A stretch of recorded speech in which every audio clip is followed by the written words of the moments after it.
हमारे तो जो काम अमेरिका चाहता है वो होता है, हमारी मर्जी है नहीं, हम गुलाम हैं, हम आजाद नहीं है। 76 साल बाद भी अगर हमने यही बात करनी है कि हम गुलाम हैं, तो फिर हमें क्या दे फायदा? के भी हम गुलामी कर रहे हैं। हमारे इंटरनेशनल लेवल पे अगर हम बात करें, हमारी रिस्पेक्ट क्यों नहीं की जा रही? दुनिया हमारी इज्जत क्यों नहीं कर रही?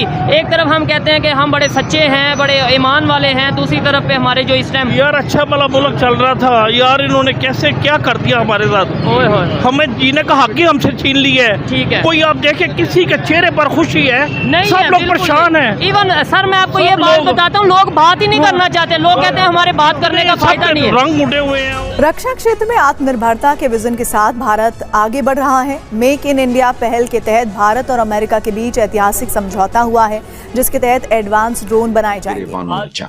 अब्बागिरी नो, कितनी शर्मनाक बात है। मेरे पास को फॉरेनर्स अगर बैठे हों, कहते यार ये क्या हो रहा है। इस मुल्क में बड़ा बड़ा झूठ और फ्रॉड है।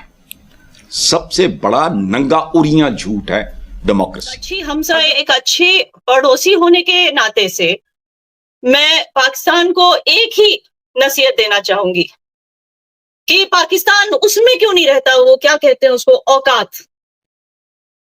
No seriously, it's not a joke. Because Pakistan जब औकात में रहना शुरू कर देना तो बहुत सारे लोगों का इससे फायदा होगा, खास करके कश्मीरियों का। मैं तो कह रही हूँ कि कैंपेन ये शुरू करो कि हिंदू से इस तरह से नफरत मत करो। देखिए मैंने आपको क्या बात में कर रहा हूं। मैंने कहा कि अगर हुकूमत कोई चीज ये कर रही तो क्या अवाम उनके साथ खड़ी है? ये वाली हुकूमत जो जिसको फॉर्म 47 की हुकूमत हमारे यहाँ कहा जाता है, अवाम के कुछ लोग अगर उनसे इंस्पायर नहीं होते तो वो हाथ में बंदूक नहीं उठाते। आवाम में से कुछ लोग भर्ती होते हैं ना टेररिज्म के लिए। अब मैं आपको फौज से थोड़ी कोई निकल के जाता है। No no no no no, बिल्कुल बिल्कुल बिल्कुल, मैं आपको बिल्कुल इसी पॉइंट पे आता हूं।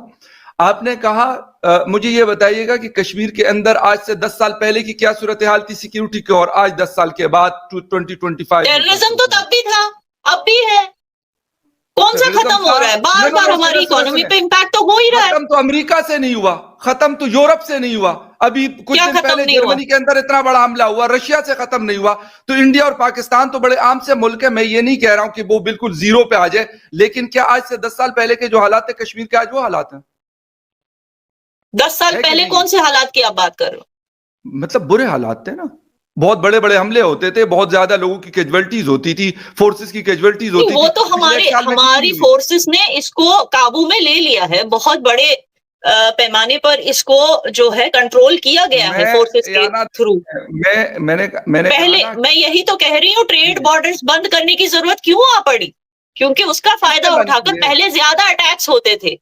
यही तो चीज मैं नहीं चाहती। मैं चाहती हूँ कि ट्रेड बॉर्डर्स खुले, लेकिन इस तरह के अटैक्स ना हो। और उसके लिए बहुत जरूरी है कि आवाम के अंदर भारत के लिए, हिंदुओं के लिए या हिंदू गवर्नेंस के लिए इतनी नफरत ना हो, क्योंकि वो लोग ये नफरत आम लोगों पे आके निकालते हैं, आम टूरिस्ट पे।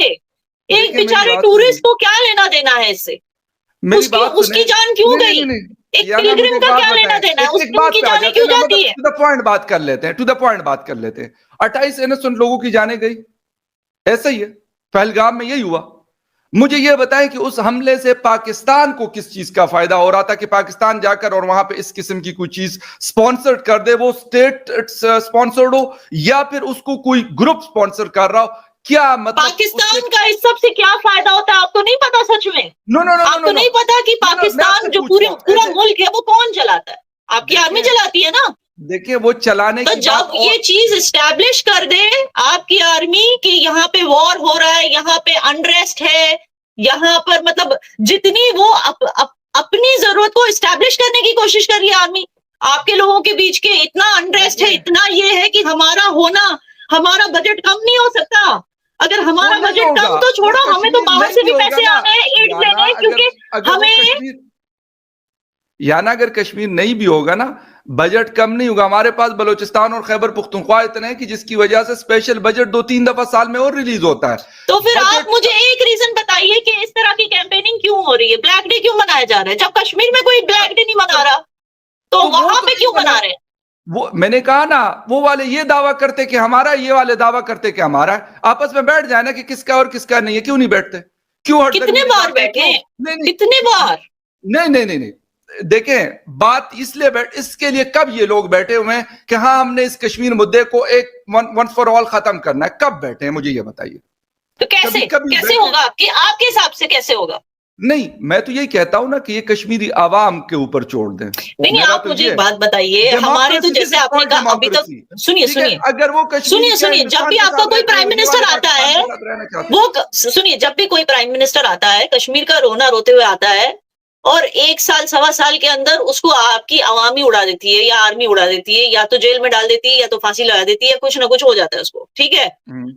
तो जब टिक के कोई लीडर आपका टिक के रहे तो उससे बात तो हो सकती है। बार बार आपके लीडर चेंज होते रहते हैं, किससे बात होगी, कैसे बात होगी? नया लीडर आएगा, नई पॉलिसी लाएगा, नया लीडर आएगा, नई पॉलिसी लाएगा, बात होगी कैसे, किसके साथ होगी, पहले ये बताओ। सुने मेरी बात सुने। जो वज़ीर आज़म है या जो भी आर्मी चीफ होता है, आर्मी चीफ तो यहाँ चेंज नहीं होता ना पाकिस्तान के अंदर, वो तो 7-7 6-6 साल रहता है ना, वो तो आपको पता है ना, प्राइम मिनिस्टर ही चेंज हो जाता है। अच्छा, आप कह रहे हैं वही रहते हैं।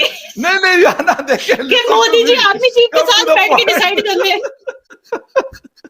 कि कश्मीर का मसला कैसे हल होना है। अब निकल गया आपके मुंह से, आप ये चाहते हैं। हल करवा रहा हूं। तो ये कि हमें पाकिस्तान को तैयार रहना चाहिए।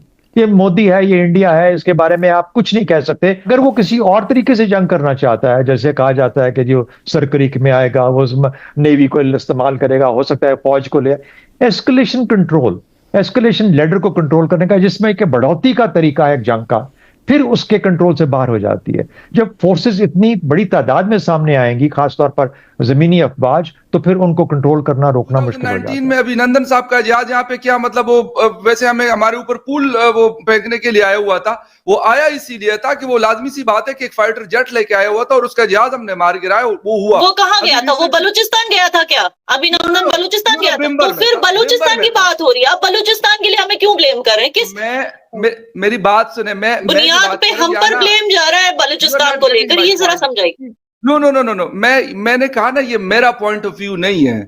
आई एम अ जर्नलिस्ट और मैं फैक्ट को रिपोर्ट करता हूं। खैबर पख्तूनख्वा के अंदर क्या होता है, मैं तो यही कहता हूं ना कि आप सिर्फ अफगानिस्तान को ब्लेम करके और कहें कि खैबर पख्तूनख्वा के हालात ठीक हो जाएंगे, तो नहीं होंगे।